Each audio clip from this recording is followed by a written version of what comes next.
हम कहते हैं धर्म परिवर्तन कानून हिंदू मुस्लिम सिख ईसाई इसमें कहां से आ गया? करा रहा है तो उत्तर प्रदेश की पुलिस क्या कर रही थी 4.5 साल से? अगर कहां से आ गया? मतलब अभी अगर हो गया ये सच, ये घटना सच है या नहीं है? ये अगर मगर मतलब आपकी पुलिस नाकाम है। अंजना जी मुझे समझ में नहीं आता है, चुप रहेंगे तभी तो हो पाएगा। एक सवाल का जवाब दीजिएगा, एक सवाल को पूछ रहे हैं, फिर मुझे अन्य मेहमानों के पास जाना है। सुन लीजिए, आप बोलिएगा उसके बाद। अंजना, मैं इनसे सिंपल सवाल पूछ रहा हूं। कम से कम आप कह रहे हैं कि योगी जी ने 4.5 वर्षों तक पकड़ा क्यों नहीं?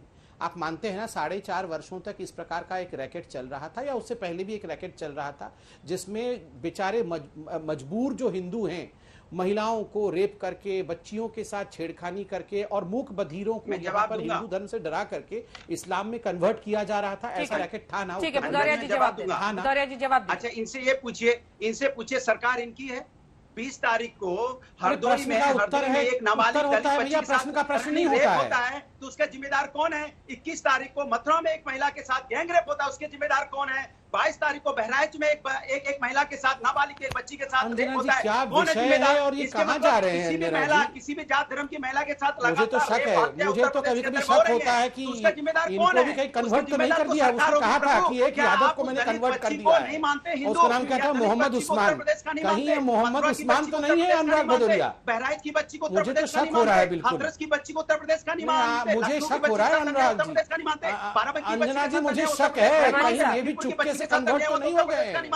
या उन्नाव की बच्ची के साथ अन्याय हुआ उत्तर प्रदेश साहब, इस विषय में बात नहीं करना चाहते। जाति धर्म के हिसाब से बच्ची को मानेंगे या नहीं मानेंगे? बताइए, भदौरिया जी मोहम्मद उस्मान तो नहीं है?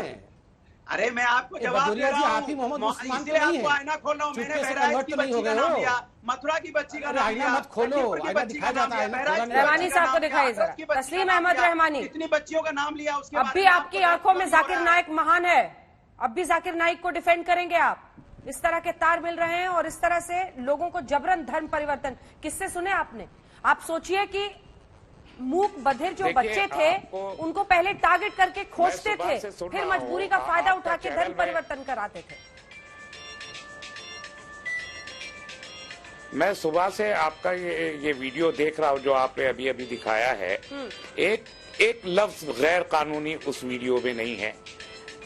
रैकेट एंड षड्यंत्र और टेररिज्म और फॉरेन फंडिंग एक्सेट्रा, आप बहुत सारे अल्फाज इस्तेमाल कर सकते हैं, लेकिन आपको जो कुछ भी आप कहें, आपको कन्वर्जन एंड फोर्स्ड कन्वर्जन, इन दोनों में डिफरेंस करना पड़ेगा। फोर्स्ड कन्वर्जन के आड़ में आप कन्वर्जन को डिनाई नहीं कर पाएंगे किसी भी कीमत पे। और ये याद रखिए कि आज दुनिया में 180 करोड़ मुसलमान रहते हैं जो 1200 से 1400 साल के बीच ही आए हैं।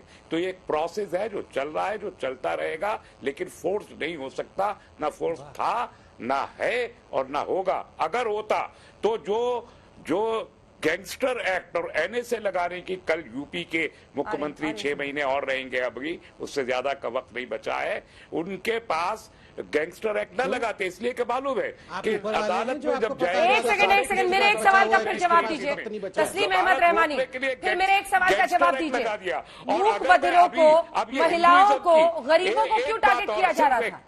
क्योंकि उनकी मजबूरी का फायदा उठाया जा रहा था। आप कैसे बात कर रहे हैं? एक बात और मैं कह दूं कि हिंदू धर्म तो होता नहीं है। ये तो ये संबित पात्रा जी से पूछ लीजिए, क्या इनका धर्म हिंदू है? अगर ये कह दे कि हिंदू धर्म है, इनका धर्म हिंदू है, तो हिंदू तो धर्म नहीं होता। तो कन्वर्जन का क्या मतलब है? जवाब दीजिए। जब हिंदू धर्म ही नहीं है तो उसमें कन्वर्जन कहां से हो गया? जवाब अगर ध्यान से सुना जाए और पहले पूछ लीजिए क्या इनका धर्म हिंदू है? मैं बताता हूं। पहले तो अंजना जी, सुप्रीम कोर्ट की जजमेंट के बारे में बात हो रही है। सुप्रीम कोर्ट का जजमेंट अंग्रेजी में था कि Hinduism is not a religion, it is a way of life. मैं यहां पर आज तक में कहता हूं, रिलीजन और धर्म में बहुत फर्क है। रिलीजन अंग्रेजी शब्द है धारयति इति धर्म, जो धारण करता है वो धर्म है। वे ऑफ लाइफ ही, जीवन की पद्धति ही धारण करती है, इंसानियत ही धारण करती है मनुष्य के धर्म के रूप में। इसलिए हिंदू धर्म है, रिलीजन नहीं है। याद रखिए, dharma does not translate to religion. धारयति इति धर्म, जो मनुष्य को मनुष्य बनाता है, जो उसे, मेरे हाथ में पेन है, जिस दिन इस पेन का इंक समाप्त हो जाएगा, पेन लिखेगा नहीं, ये पेन अधर्मी पेन हो जाएगा। जिस दिन मेरे अंदर आत्मा मनुष्य की नहीं होगी और मैं इंसानियत से काम नहीं करूंगा, मैं अधर्मी व्यक्ति हो जाऊंगा। इसलिए हिंदू धर्म है, रिलीजन नहीं है। दूसरी बात, मेरी ऑफिशियल स्टेटमेंट है, मेरा ऑफिशियल स्टेटमेंट है, हिंदुइज्म हिंदू धर्म है, रिलीजन नहीं है। अब सुन, कितनी बार बोलूं मैं भाई साहब? बिल्कुल बोल रहा हूं, ऑफिशियल है, सुन लीजिए। दूसरी बात, नहीं मैंने यहां पर आपने जाकिर नायक जी के बारे में, प्रभु जी, इनको आपने पूछा जाकिर नायक, इन्होंने जाकिर नायक जी के बारे में एक शब्द भी नहीं कहा। सुन लीजिए, आपके लिए जाकिर नायक जी। जब आप हिंदू की बात अंजना जी, मैं प्लीज 10 सेकंड बात कर लूं। अंजना जी जरा 10 सेकंड बात कर लूं मैं। क्यों सब लोग एक साथ बात करते हैं? मैंने सुना ना आपको। आप कभी भी, रहमानी जी, जाकिर नायक जी के ऊपर सवाल आपसे पूछा गया कि जाकिर नायक कोट अनकोट जी अच्छे आदमी है या बुरे आदमी है? आपने कोई उत्तर नहीं दिया, क्योंकि आप लोगों के लिए तो याकूब मेमन, बुरहान वानी ये भी आतंकवादी नहीं थे। आप तो सुप्रीम कोर्ट तक याकूब मेमन के लिए गए थे, तो आप ये याकूब मेमन को कैसे बुरा कह सकते हैं? आप सुन लीजिए।